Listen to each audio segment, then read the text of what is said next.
বাচ্চুর hotel চিনে না এমন মানুষ খুব কম আছে। নরসিংদীর বিখ্যাত হোটেল বাচ্চু হোটেল, ওই যে বাচ্চু সাহেব। এই হোটেলের প্রতিটা খাবারই সুস্বাদু, তবে বিখ্যাত হাঁসের মাংস, খাসির মাংস। এটা কি খাসি না হাঁস? এটা কি হাঁস? খাসি।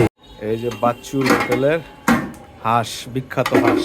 যারা নরসিংদী এসে এখনো বাচ্চুর হোটেলে এই হাঁস খেয়ে দেখেননি, অতি সত্বর খাবেন, তাহলে বুঝবেন কি স্বাদ। দৈনিক কয় হাঁড়ি রান্না হয়? 8টা 9টা।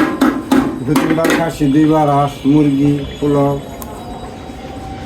কিসকি মাছ, শুটকির বড়া, করলা ভাজি, মুসুরি ডাল, সাদা ভাত। কোনটা বিখ্যাত, হাঁস না খাসি? হাঁস আর বোনা খাসি আর পিস খাসি, শুটকির বড়া, গর্জিয়াস।